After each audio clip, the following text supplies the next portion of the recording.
Lonnie is here looking at what's coming next. Yeah, that same line of storms that pushed through the Carolinas, if you follow it up to the north, that's what's in our area right now. It's definitely more energized south of us, but we've had a tough go of it here in certain spots. Now, I know some of you who didn't get the tough weather today are saying, well, you know, what's this? It depended on where you were because you picked up a lot of rain in some spots. Other spots picked up very little rain. We also had big trees that were blown down by some strong winds out there. And, of course, I showed you what the flooding looked like out on Long Island. Let's take a peek here what we have for updated rainfall totals. So now we've got a 1.6. The SOAP is up in New York. Bloomingdale, New Jersey is at 1.5 inches, 1.47. East Brunswick, 1/2 inch. I've got 1.5 inches for Middletown, 1/2 inch from Little Neck to Plainsboro, New Jersey. New York City right now is shy of that 1/2 inch mark. The second batch of rain that came through the area just missed going over Central Park. It was heavier out around Queens and certainly out into Nassau County and Suffolk County. But right now, there's your picture. A low ceiling with the cloud-covered rain and fog in the area, 68 degrees as of right now. You know, the weather has been a story in terms of the severity of it, but also in terms of how mild it's been. Without a lick of sunshine today, you hit 73 degrees, typical 61, well above the average. Look at that record.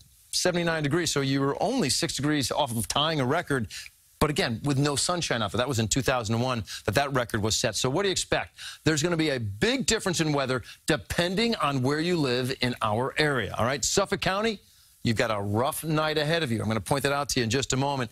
It's clearing right now in our western suburbs and looking much better for your day tomorrow. New York City, literally on the edge of that weather. And if you take a peek here at the Vortex satellite and radar, all right, here's 5 boroughs just on the edge. I mean, my goodness, once you go on the other side of the Hudson, you basically have some pretty decent-looking skies out there, some radiational cooling taking place because even the cloud cover has lifted. And then you get out to Suffolk County, which is where the roughest weather is, although right now in Suffolk County, bit of a break. Now, yes, still some pockets of rain out there. Most of them have now left the North Shore. Now we watch more, making a push onto Fire Island.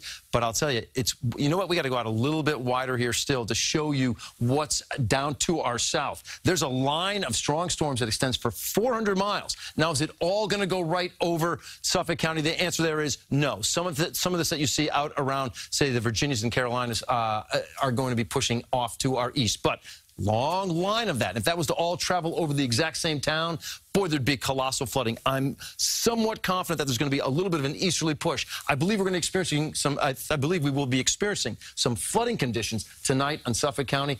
I just don't think it's going to be just one town. And you can see the Futurecast shows us it's a little bit more optimistic for our day tomorrow. Still rain in the mix, but now it's looking further and further to the east of New York City. So 67 will be the high temperature for tomorrow.